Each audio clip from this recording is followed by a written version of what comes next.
So I saw this exhibition in Washington some years ago, and it took my breath away with its simplicity and its beauty, coupled with the tough and often tragic stories of the women who make these quilts. They have changed the way I feel about quilt making forever. This is a small, remote black community in Alabama.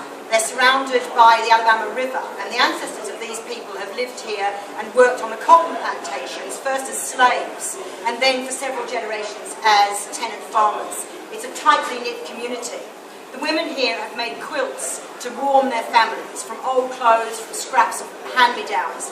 And today, these quilts are allowing these women to provide for their families and giving them some pride and some prosperity in a very poor community.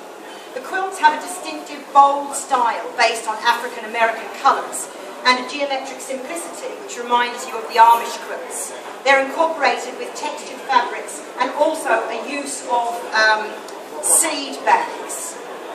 In 1972, women started using corduroy that they were using to make pillows from, and the offcuts from that they used to make their own quilts, and that gave them different textures. This is a picture of one of the quilt makers, and she says that she starts in the middle of her quilts. She builds the quilt from the middle, around the outside. She knows where she's going. She doesn't use a pattern, she has a vision in her mind, and she uses the materials that are available.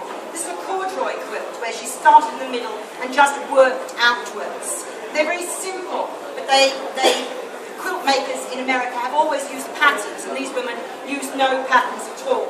These quilts are the signatures of the women who make them. Everybody knows who's made a quilt just by looking at it. They are irregular, they have irregular outsides to them, they have different types of fabric in every quilt. In 1965, Martin Luther King came to Gee's Bend and preached there, and to encourage the community to go and vote as black emancipation was underway by this time. They were so enthused that they tried to go. This is the only way that you could get across the Alabama River. And the white community got rid of the ferry. There was no way for these people to go and vote. But they had been very encouraged by what he had said. Seed bags and flour bags are used within these quilts because they were the materials that were available to these people who were making quilts to keep the cold out.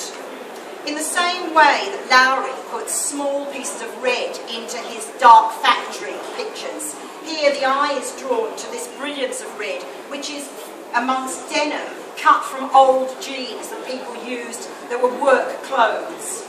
They're a very spiritual people, and the rhythm of their faith is like the ever-present rhythm of the river that surrounds them.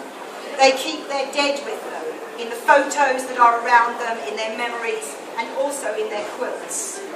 After her husband died, Missouri Petway, who made this quilt, took his work clothes, and in her words, she shaped them into a quilt to remember him, and to cover up under it for love.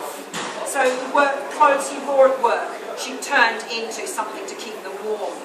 These are recycled feed bags, which have been used in a half-log cabin design, which is a more traditional pattern. It's a patriotic quilt in red, white and blue because these are a patriotic people. Letitia Petway is an example of many of the quilt makers. She never married, she inherited none of her father's farmland, she cared for a son with Down syndrome, had 9 other children, and made quilts for all her family from old clothes that she'd been given. These quilters choose their individual patterns, calling it my way, only after they have produced traditional quilts in the way that you might imagine a quilt to be, and that has passed scrutiny.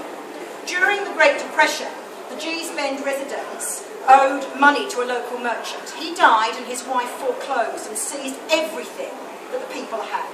300 people with absolutely nothing. And today, these women in the community are helping their community to be proud of who they are and to look to the future rather than to the past. The following quilt celebrates the black history of these women. We sewed our history right into this quilt and are proud to celebrate it, they say. It gave us a chance to sit with a large group of women and sing and sew together. A group of women who have fought against poverty and repression and are making a success of their lives through colour and originality.